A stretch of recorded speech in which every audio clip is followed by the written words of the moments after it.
Oke guys, jadi kita mau kemana hari ini? Jadi kita mau ke Banten Lama guys. Banten Lama ya? Tahu jalannya. Jadi kita nggak tahu jalannya. Coba ganti. Kemana?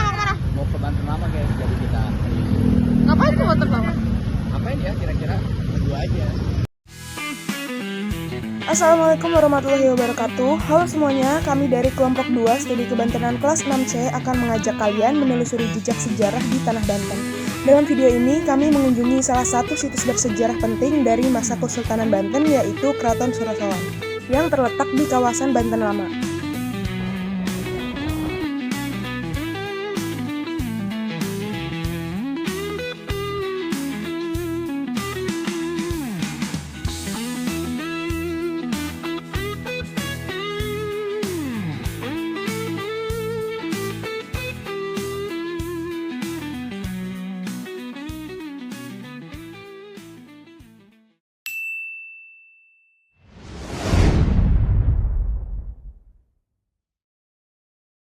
Oke guys, sekarang kita sudah sampai di Keraton Surosowan, salah satu peninggalan paling bersejarah dari masa kejayaan Kesultanan Banten.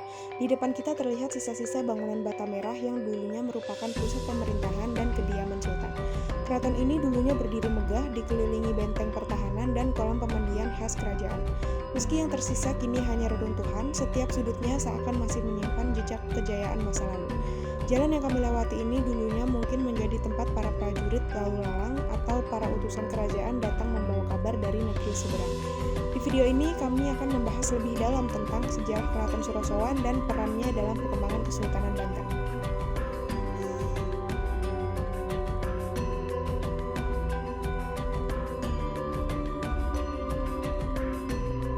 Benteng Surosowan atau dikenal sebagai Keraton Surosowan dibangun antara tahun 1526 hingga 1570 oleh Sultan Maulana Hasanuddin. Keraton Surosowan dibangun dalam 4 tahap. Pada fase awal dibangun dinding yang mengelilingi keraton dan susunan bata yang lebarnya mencapai 100-125 meter.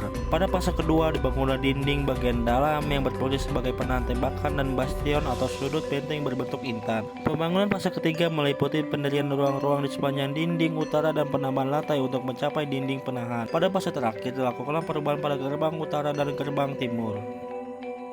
Benteng ini memiliki luas sekitar 3,8 hektar dengan bentuk persegi panjang dan dilengkapi bastion atau menara pengawas di keempat sudutnya. Di dalamnya terdapat kompleks istana, kolam pemandian, dan sistem saluran air yang canggih untuk masa itu. Menurut juru kunci, meski sudah hancur, kolam ini masih dialiri air.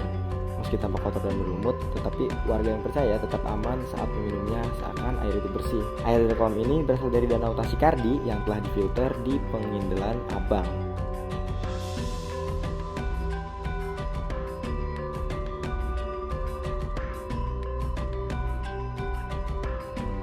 Sebagai pusat pemerintahan Kesultanan Banten, Benteng Surosowan menjadi simbol kekuatan politik dan ekonomi.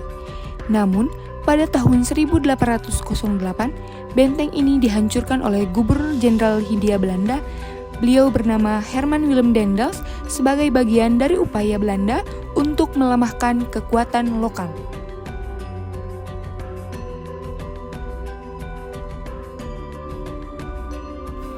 Hari ini, meskipun hanya tersisa reruntuhan, Benteng Surosowan tetap menjadi simbol kebesaran masa lalu di Banten.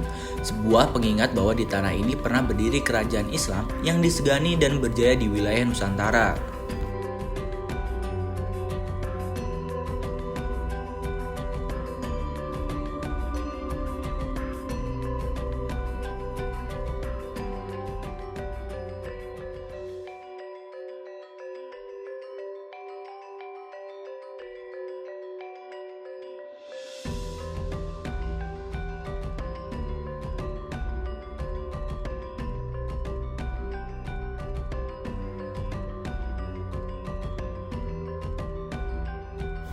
Semoga dengan mengenal sejarah ini, kita sebagai generasi muda bisa semakin mencintai warisan budaya dan menjaga keberadaannya. Terima kasih telah mengikuti perjalanan kami. Semoga video ini bisa jadi pengingat bahwa sejarah Banten adalah bagian dari jati diri kita sebagai generasi muda Indonesia. Karena dari sisa-sisa benteng ini, kita diajak untuk tidak hanya mengenang, tetapi juga menjaga dan menghargai warisan leluhur yang penuh makna. Sekian dari kelompok kami. Wassalamualaikum warahmatullahi wabarakatuh.